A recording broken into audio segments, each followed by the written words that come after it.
Do you feel like you've done a million protocols to heal, including parasite cleanses, heavy metal protocols, candida cleanses, elimination diets, and more, all without getting relief from your symptoms? Do you have symptoms like brain fog, shooting pain, sudden flashes of cold, or poor temperature regulation that your doctors can't explain and maybe think you're making up? Do you feel like no matter how many protocols you do, supplements you take, or diet changes you make, your symptoms don't go away or stay away? Or have you burned through loads of cash and doctors trying to figure out the root cause of your symptoms without seemingly anything to show for it? If so, you may be dealing with mold. If you said yes to any of these questions, this episode is for you. Continuing with week 6 of our 7 pathogen series, today I'm going over the 6th pathogen you need to check for if you aren't healing, which is mold. Today I'm going to be going over what mold illness is, common toxic mold symptoms, why mold illness gets overlooked, what testing is best for mold, including testing for your body and tests for your home, when and why mold protocols fail, and what a good mold protocol even looks like, where I'm literally going to give you my exact 3-step mold treatment plan. Today, I'm going to debunk every single myth I can think about mold, because the number one reason that clients who work with me aren't feeling better is because of all the little things that can get overlooked, but don't have to be overlooked. In part 6 of the series, I'm going to point you to the fastest way to heal from mold, because no pathogen needs to be ruling your life. It's time to feel your best, have energy, and get back to your life. It's time to heal from toxic mold. Hey friend, welcome to the Better Belly podcast. If you're currently trying endless supplements, doctor visits, and diet changes to heal your mystery symptoms, you are in the right place. We're here to solve the real root causes behind your gut, hormone, skin, sleep, and brain concerns. Literally anything and everything in your body. My name is Allison Jordan. I'm a functional medicine practitioner that has supported over 150 clients just like you to heal problems that no one has been able to fix. You don't need a perfect diet or a random supplement you found on Instagram to heal. You need a proven system that heals your whole body from the inside out. That's what I'm here to share with you, episode by episode. It's time to make health easy again. And just as a reminder, this information is not meant to diagnose, manage, or treat disease. Always consult with your own health practitioner before you make any changes to your health. So as a heads up for this episode, I'm actually going to be referring a lot of my content to other episodes on this podcast because mold is a pretty big subject. And I also recently did do a mold month series where we covered a lot of these questions and things that I've been covering in our pathogen series. Things like, what are the symptoms of this pathogen? What is it, a bacteria? Is it a virus? Is it yeast? What is it? Where is it located in the body? How do you get it? What % of the population has it? Why or why not might a doctor even think of looking and testing for this for you? And signs of a good and bad protocol and reasons why protocols fail, as well as some food recommendations if relevant.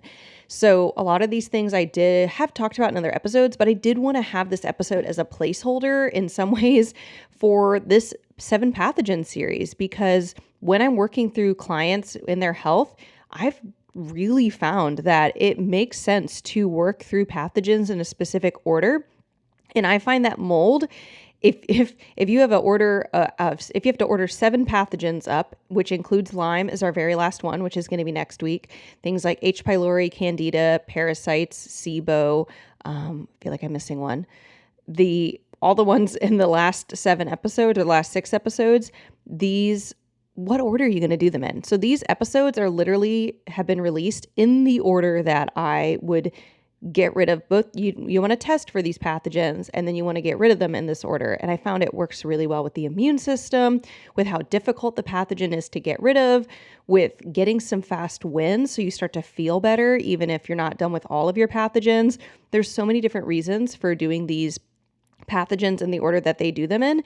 And with mold, one of the interesting things that I'm seeing is that it is such a big topic right now. It's an increasingly big topic, and maybe it's new for you, but there's more and more communities of people learning about it. But what those communities I'm not seeing people talk a lot about is the fact that mold is an immunosuppressant. It's basically sets you up for other pathogens to come and also make their home in you. And it's really hard to get rid of mold, which is an immunosuppressant and is going to basically weaken and then already distract your immune system a ton when you have other pathogens. So I do recommend and find I've gotten really good results when mold is later in the process. Now, if you're living in mold, and I help my clients figure that out, if you're living in mold, the sooner you can get out of that moldy environment, the better. But in terms of starting to take supplements to try and kill that off, it's going to be later. So let's start just tackling the topics that we've been going through in this series. And I will be referring you out to different episodes because literally there's so much content for each one of these, almost every single point here, that it really garnered its own episode. So signs and symptoms of mold, of toxic mold. You're going to want to go to see episode 220, which is 100 signs of toxic mold exposure. How many do you have? And I did not have to work hard to hit 100. I just remember as I was writing them out, I kind of organized them by area of the body. So like GI symptoms, skin issues, neurological issues, hormone issues. I went through autoimmune, kind of immune issues, all those different categories. As I wrote them out, I suddenly realized by the time I was done, I had 99. So I think I just added one more. I was like, I can do it. I can think of one more. It wasn't that hard. And so we have a nice even 100 signs of toxic mold exposure. I don't recommend you try to count all the ones that I read out, but there are 100. And that's going to be episode 220, and it is linked in the show notes. There are a bunch of them. And the only thing I'm going to share is that there are so many that mold can masquerade as other pathogens. It can look like other issues in the body, can look like food sensitivities. Heck, it can cause food sensitivities. And so mold, that I think is one of the reasons that it's going under the radar for some people. Some people know they have it and now they're trying to deal with it first, and that can cause issues. But then some people don't know they have it. And so you're doing 3 candida protocols, because candida is literally going to come back if you have toxic mold in your body. It's just going to happen. Candida is like, if you want to know how, go check out my candida episode, which is going to be episode, got to look back here. It's very soon. You don't have to scroll very far. Episode 234, got candida. And that episode's going to talk about the ins and outs of candida. Same with SIBO. SIBO and candida very commonly spring up when you have mold toxicity at the root. Now, having candida and SIBO does not inherently mean you have mold toxicity going on in your body, but it is a common aggravator, cause, originator of those issues. So what is mold or toxic mold? It is going to be in the fungi family or yeast. It is going to be related to and therefore inspire candida overgrowths. It can also spur on SIBO overgrowth. Because of how mold lowers the gut immune system, it is basically quick refresher, antibiotics they're originally created out of penicillium, and penicillin is a mold, or penicillin is made from penicillium. Penicillium is a mold. And so it's basically just a refined form of a mold that we use medicinally. But at the end of the day, if you're in a toxic mold environment, meaning there's high amounts of mold in the air you breathe, even if you can't see it, you do not have to see it to be able to have enough mold to be toxic and cause symptoms in your body. Also, not everyone in your family needs to be symptomatic. You could have people who it's much more common that only one person or only half of a family is reacting to mold.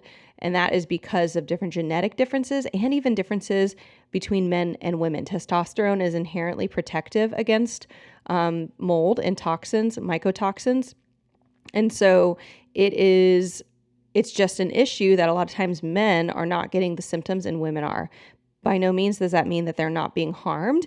They just take longer to get the effects. And you can all have different symptoms. So I've treated families where one kid had POTS, another kid had EDS, another kid had MCAS, another kid had constipation, and then the mom had constipation and brain fog and anxiety, and the dad had nothing. So it's kind of like, this kind of gets all over the place at this point.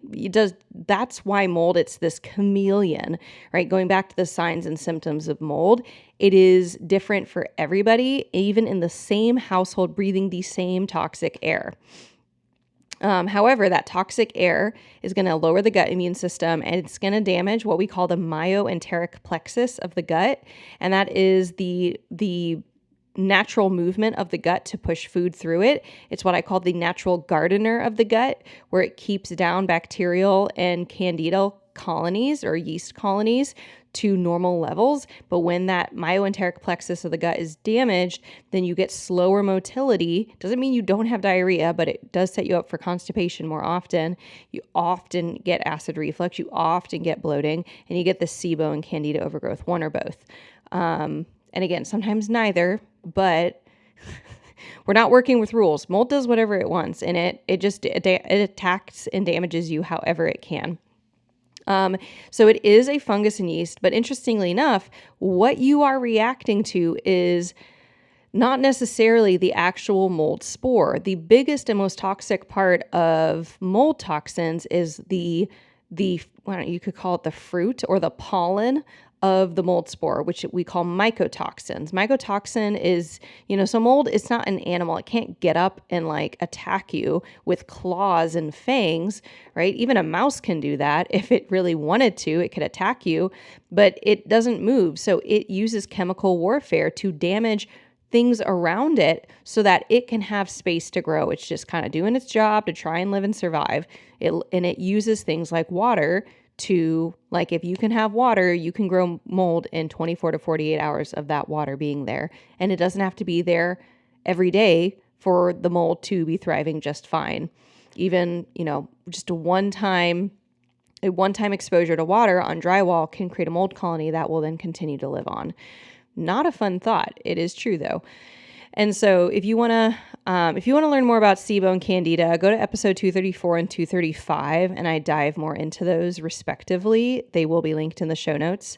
But it's the summary of this section of the podcast is that we're dealing with a fungal or yeast colony. There are mold spores.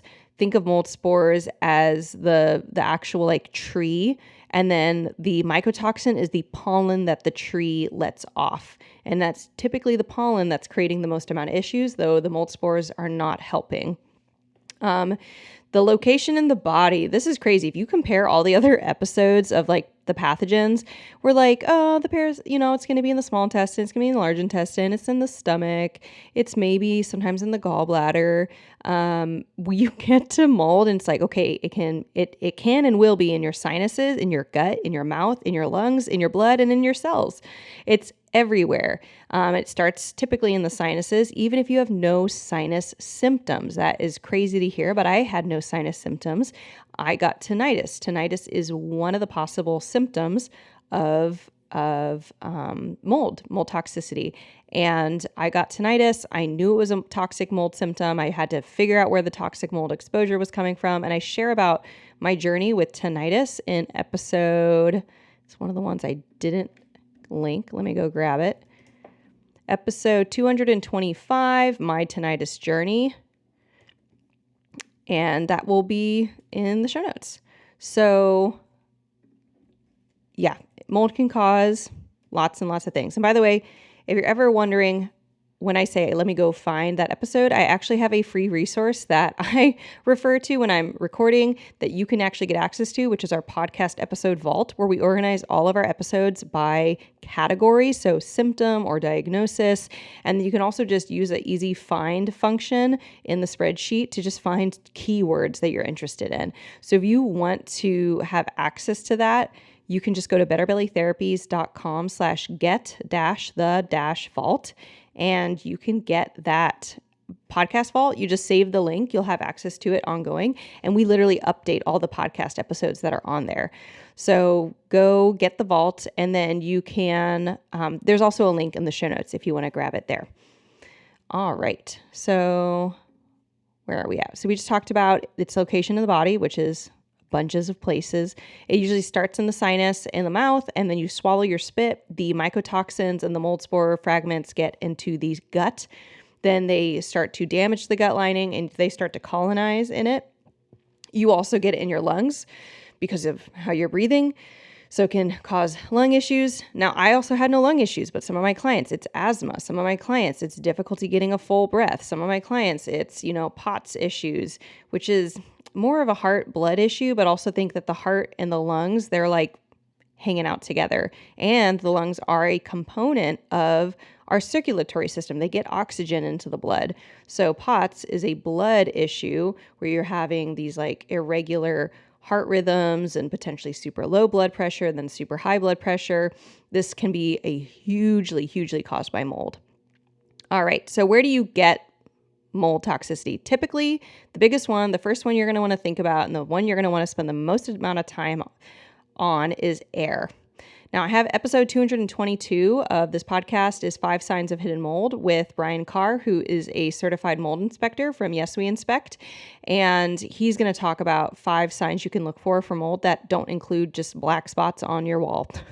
However, even those 5 signs of hidden mold, especially when you're new, when I learned those 5 signs, I found it fascinating. Then when I had a certified mold inspector come and check out my home, it was fascinating how they showed me deeper understandings of how it shows up. So I've had clients say, well, I listened to that episode and I couldn't find any of the 5 hidden signs of mold. But then what we do is we do what we call a dust test or an ERMI test, where you literally take dust from around your house, and that is going to show you your mold load in your home. This is the best test to do.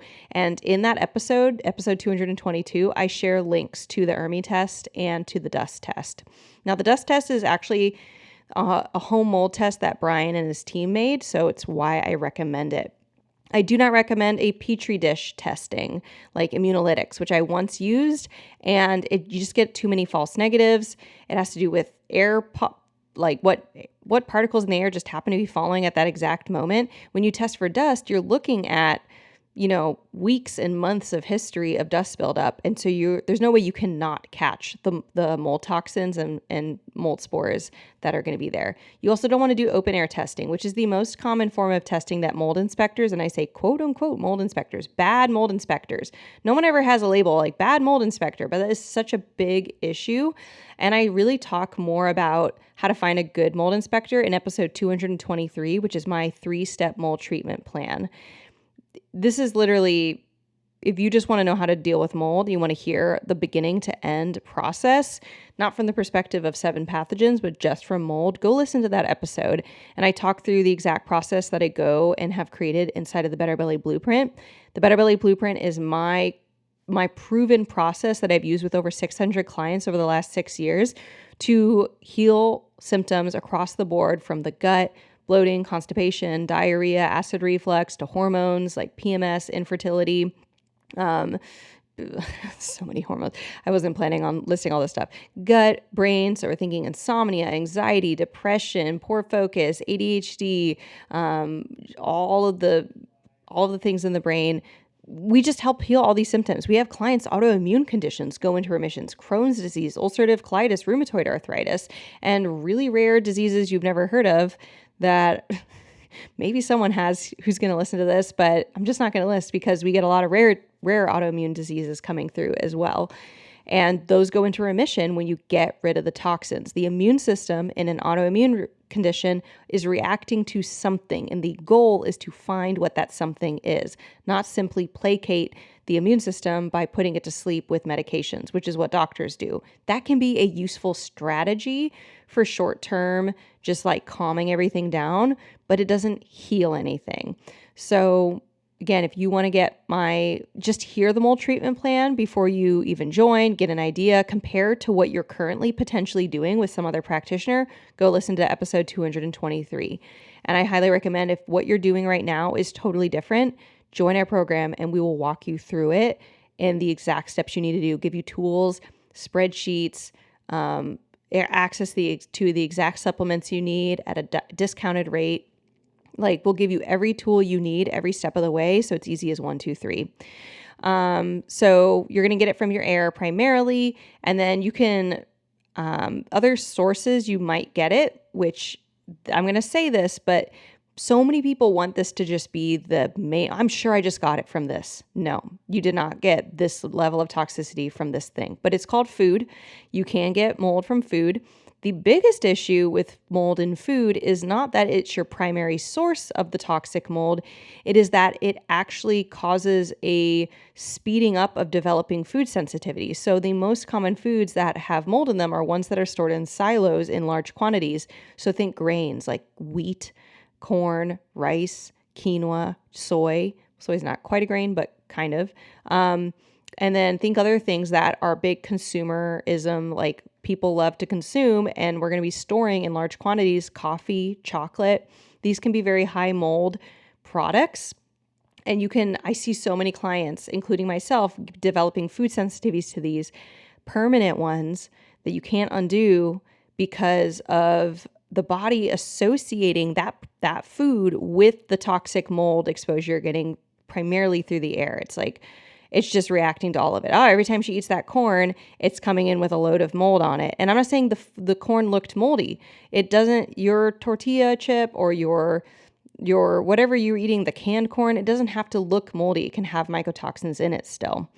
So not a fun thing to consider. Now, what percent of population is dealing with mold? Well, there's a conservative number and there's a not conservative number. The conservative number is developed by OSHA, who is responsible for evaluating living circumstances and like housing in America.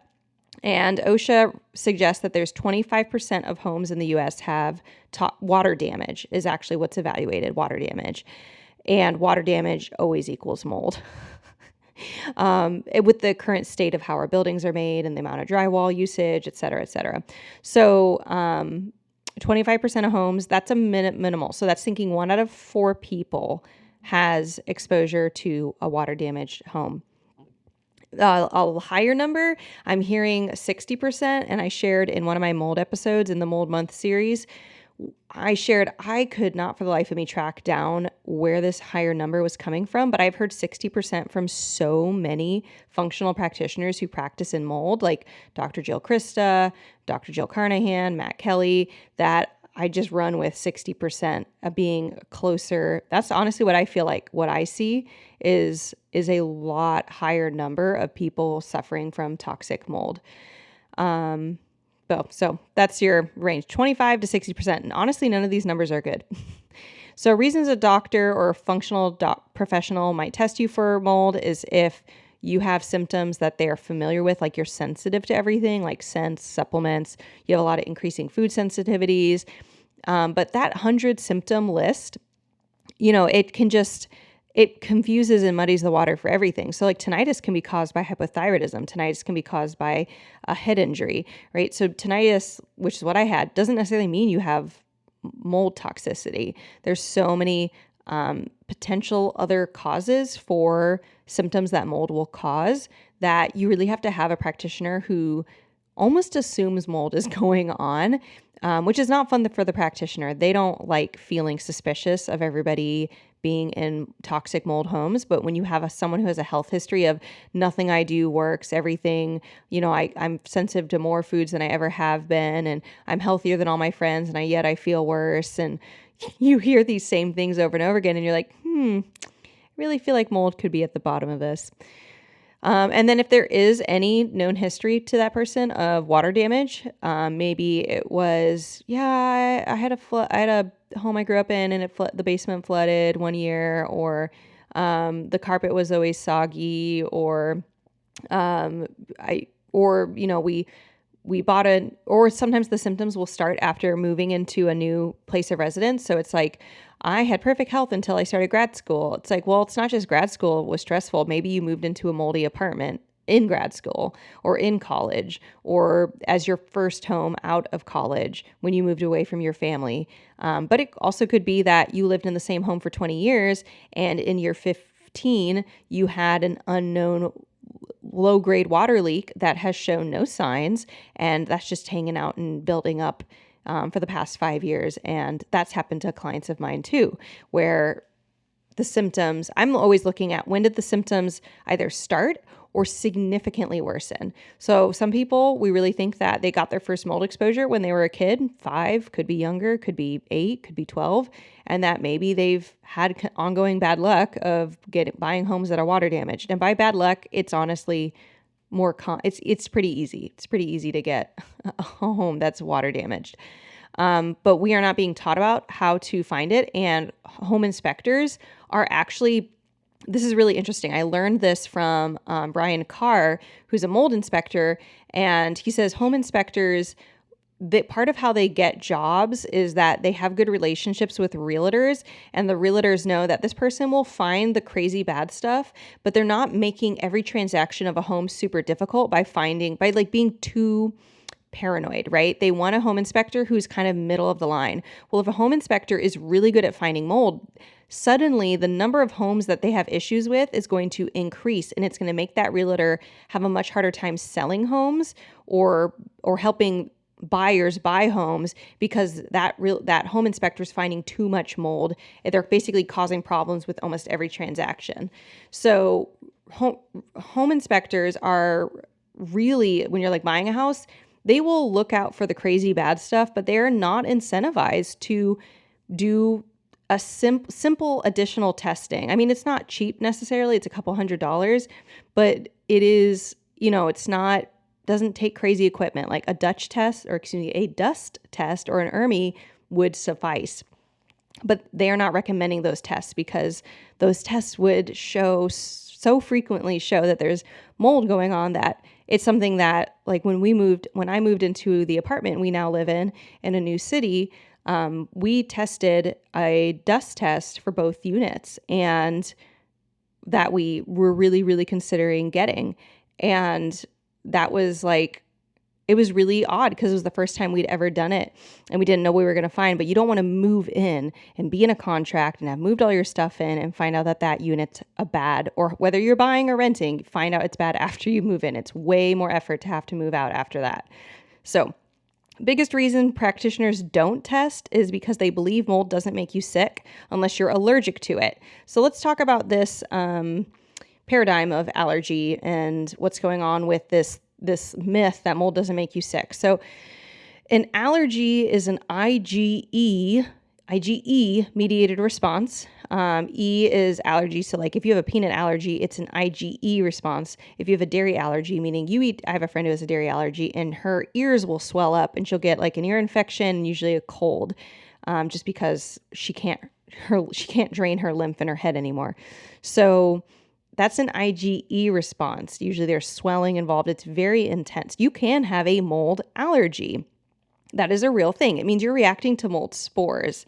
But toxic mold has nothing to do with your IgE or an allergy reaction system. It has to do with toxins. Like arsenic is a toxin. It means it does bad things to your cells because it interrupts normal behavior of your cells. It can make you nutrient depleted, etc. Mycotoxins are the same way. They interrupt and create dysfunction in the normal functioning of your cells. That can be mostly neurological, and that can create a lot of different potentially non-neurological symptoms like GI issues. And then it can also disrupt your immune system. So mold sickness or toxic mold or mold illness is about mycotoxins more than the mold spore. And that's why it goes undiscovered. There's also, I'm recently unraveling and don't have it put together, a whole podcast episode on it, but there is just a really long history of covering up the potential or the real issue that water damage has, because landlords, especially think landlords who own these, 30 unit apartment complexes, they don't want to have to remodel and rehabilitate those homes and have all this insurance paid out and their insurance go way up and owe people things because they got sued. So there's been a lot of legal cover up of and incentivizing doctors to say, to testify that mold doesn't make people sick. So it is an uphill battle. And that's something that I started hearing and learning about from Just Well Law. I follow them on Instagram. I found them on a podcast episode. I will link that episode. It is going to be in the show notes. It's in the Resiliency Radio podcast hosted by Dr. Jill Carnahan, who specializes in mold. It's called Winning Legal Cases for Clients Harmed by Toxic Mold by Christina Bear, who's a lawyer. And I think it's in that episode and some other resources I found by her after that episode that she really talks about the legal cover-up that's been going on for decades. That can just make it feel like you feel crazy, right? If you get diagnosed with cancer, no one's like, but do you really have cancer? If you are pregnant or you give birth, people are bringing you gifts. They're bringing you meals. They're sympathetic. How are you doing? Are you getting enough sleep? How can I help? No one says that when you say you have toxic mold. And so we really have to stand up for ourselves. And that is so hard. And that's one of the biggest things we're finding with our clients in the blueprint right now. So on average, our clients are getting full relief from symptoms in 3 to 6 months. Anytime that is not the case, it's because they have toxic mold. It just takes longer to deal with because of the house situation and having to navigate the home. Do you move? Do you remediate? What's going on? Because of how long it can take to get the mycotoxins out of your body. And that's the biggest way that we are supporting our clients in our group coaching is primarily, honestly, the mold issue. Everything else pales in experience in terms of everything else is so much easier to deal with. If you not to say candida and SIBO and H. pylori, if you found this podcast, it's because those things have already been hard enough for you. But mold is complex and we need a lot of emotional support. We need a lot of guidance, especially because of just all the cover up and the fact that no one's educated on how to find it. All right, so the test I recommend you do if you're trying to find mold, I recommend testing your body first. Don't test your home. Personally, I like to test the body with the organic acids test by Mosaic Labs. There is another test called the mycotox test, but I like to do the mycotox test only after we've confirmed that there's mold on the oat. The oat, some of the benefits, it tests for colonization, so it can test for historical mold levels. It can also test for as well as current ones. And it also tests for other pathogens and issues in the body like mitochondrial health, neurotransmitter balance. It tests for C. diff, it tests for candida, it tests for bacterial balance. And so I just like that if your mold comes back negative on the oat, you at least got other things. And the mycotox test is kind of like, I like to do it after we say we already know that you have mold from an oat. We confirmed that you have mold presently in your home or not. So you test your home next with a Dutch or an a dust test. I keep saying a different test. A dust test and an ERMI. And then you are going to, I usually do my first mycotox test with a client after 3 months that they're living in a low mold environment. So they either moved or they remediated, and that they are 3 months into a killing protocol for mold. And then we retest with a mycotox and we see how many mycotoxins are coming out in their urine. And we continue to retest with a mycotoxin test every 3 months while they're on this fighting protocol.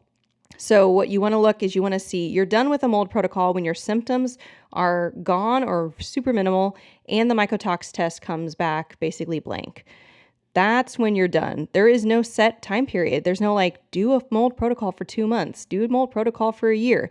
There is no one timeline. It has to do with getting out of mold and how fast your bodies and your cells can get rid of those toxins. But again, you can start feeling better now by starting to figure out what other issues you're dealing with, what other pathogens you can kill first, which is why I recommend mold to be number 6 in the 7 pathogen series. And you also want to consider, I have a client right now who has really bad copper toxicity, and this is causing symptoms, but she also has mold. And so we're working on getting her into a low mold environment, but the copper toxicity is such that it's also really slowing her progression and her body's ability to detox. So we're focusing on copper toxicity. So it's not just about mold at the end of the day often. All right, so signs of a good protocol. I kind of wanted you to go listen to episode 223, my 3-step mold treatment plan, where I really give you mine. But the summary is going to be you want to have pre-pathogen protocols to strengthen your body for vitality. Test and kill all other pathogens first that you find other than Lyme, which I'm going to talk about next episode. You want no intense mold treatment until you are verified to be in a low mold environment, meaning you did an ERMI or a dust test after remediation or after moving, and you confirmed there's not mold in your environment or it's very, very low. You do gut supplements that are typically herbs. This is not an exhaustive list, but things like pau d'arco, oregano, olive leaf, holy basil. And then you should also have a sinus treatment, not a neti pot, but things that like sprays, something you can get into your sinuses that kills. So it's going to be things like oregano. There's a variety of different essential oils like grapefruit seed extract, things like this all can work really, really well. I have a list of my favorite sinus sprays inside of my course, the Better Belly Blueprint. And again, the cool thing, when you pay to join, you don't just get that protocol. You get every protocol, every test access you could possibly need in a step-by-step process that makes it super easy. You also can add on group coaching where you get one-on-one interaction with me in our side of our private Facebook group and inside of biweekly live group coaching calls that then get recorded so you can watch them over and over again. And we add timestamps so you can find your exact question and just skip forward to it if you weren't able to attend live. So again, I'm not trying to be vague just to make you buy, but there's just a lot of details like how many sprays and what do you do to make it effective and what happens if you get die off, and these are all handled and managed inside of the course. And then you want to have a sinus treatment. You also want a sinus treatment that includes something that's biofilm busting, meaning it has xylitol or colloidal silver in it. You want a detox and die-off manager, aka a binder, and you want to do all of these things until your symptoms are gone and the mycotox test is negative. All right, signs of bad protocols. Start with killing mold. That's a bad protocol. Number 2, inadequate mold inspection, meaning someone says you don't have mold in your home, but you actually do, meaning you're still living in mold and you don't know it. That's a bad protocol. Number 3, you didn't kill any other pathogens before getting to mold. Number 4, you didn't retest your environment with an ERMI or dust to confirm you're in a low mold environment. You should have a negative mold score at the end of that, not even 0, negative. You didn't have any nutrient and vitality rebuilding protocols that you did before even starting your pathogen protocols. Or number 6, you skipped all of this and went straight to Lyme disease, which I don't mean to laugh. I have had that happen. I had someone email me recently and say, I've been tested for a million things, including Lyme disease, and done all these protocols, and none of them have worked. And I thought, well, you don't even want to start with Lyme disease. If you have Lyme disease, that should be the last thing that you even think about working on. And I'll share about that in next episode. But you know, the big thing is that there's an order. You don't start with killing mold. Don't assume you're out of mold. Make sure you get the right testing, at least a dust and an ERMI. So dust and an ERMI test, they tell you if you have mold, is there mold in your current living space? Then if it comes back, yes, there is mold, then your second order of operation is to find a certified mold inspector, meaning someone actually qualified. It should not be a $100 or $200 inspection. It should be honestly, usually a minimum of $1,000 for a home that is 1,000 square feet. If you're more than that, we're starting to look at 2,000 or 3,000. They should be looking at every inch of the home. They should be taking multiple types of samples, like behind the wall cavity samples, swab samples where they're swabbing things like your grout or your window seal, whatever it is. It should be a multiple $1,000 process minimum, which I know no one's like, I want to spend multiple thousands of dollars. But the mold inspection, their job is to not say, is there mold? Their job is to say, where is the mold? Is it in one place? Is it in 5 places? Which of the 5 places is the worst? They will test all those things, and they will actually make a plan of like recommendations on how to treat that. A good one. They'll actually give you a document, like a home inspection. If you've ever bought a home, you get this document with pictures of all the places they found an issue, maybe flashing on the roof or whatever it is. And then they'll say, what priority is this? Is this, high, medium, low? And, is this fix it now, fix it in a year, fix it in 10 years thing? And then they'll say, this is what fixing it would look like. And it's similar when you get that mold inspection report and then you hand that to a mold remediation company. The mold remediation company follows the directions because they don't know where the mold is. They just come in and they specialize in getting rid of it. Right. So I give you resources in my program how to find a qualified mold inspector near you, give you links, I give you a directory, I give you questions you can ask them to make sure that they're qualified. So that's all inside our program. So lastly, and how I've been wrapping up these things, just talking about reasons why a protocol is going to fail related to the specific pathogen. So with mold, we're going to be saying the signs of a bad protocol is the same reason that a mold protocol is going to fail. You start with killing the mold, not with other pathogens, not with vitality protocols. You do an inadequate mold inspection, meaning it's not a good mold inspector. You're still living in mold and you don't realize it. You didn't retest your environment with an ERMI or dust to make sure you have low mold, and you skipped all this and went straight to Lyme. All right. Who's excited for Lyme next week? Me. All right. We're going to be wrapping up our series next week with Lyme. We're going to be talking about what Lyme is, how you get it. I think a lot of you guys know how you get it, some weird ways you might not know that you could get it.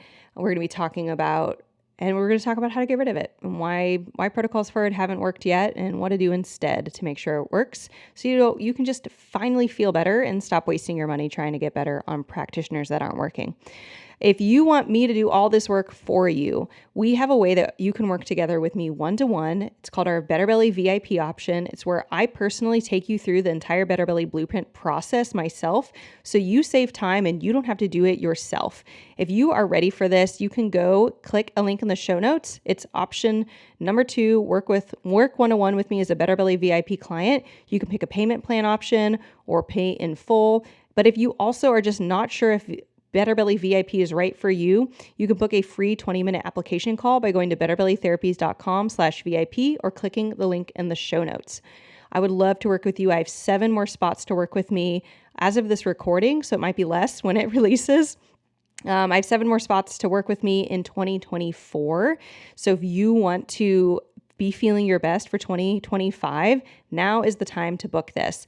And if you're like, no, Allison, I don't need to work one-to-one with you. I feel super good going through your course and program, getting that group coaching. Just go to the Better Belly Blueprint. You can go to betterbellytherapies.com/training. There's a little training video on why the Better Belly Blueprint works, how it works, what's included, what the process looks like in 3 steps. And then whether or not you watch that, you just scroll to the bottom of that page where the video is, and there you can check out, you can buy it, you can join right away. There's no wait list. There's nothing. Join now, start feeling better. All right, guys, I hope you've enjoyed this, and I'll see you guys next week for Lyme disease. Hey friend, I hope you loved this episode. If you've been a fan for a while or newly loving this podcast, can you do me a favor? Drop into Apple Podcasts and leave me a review. When you leave a review, you do so much. You help me know you're listening. You can tell me what you're loving so I know what to make more of. And you help others by boosting this podcast so other people like you can find the podcast too. I mean, it's a win-win-win, right? So if you want a way to pay it forward, just go to Apple Podcasts or click the link in my show notes and leave a rating and review. And if you want some more free stuff, just head over to my free Facebook group, betterbellytherapies.com/Facebook, and you can get access to all of my free support for you, including some Facebook group exclusive stuff like my podcast episode vault, where you can search the Better Belly podcast by topic and find exactly what you need to expedite your healing. I cannot wait to see you in there. Catch you guys next week.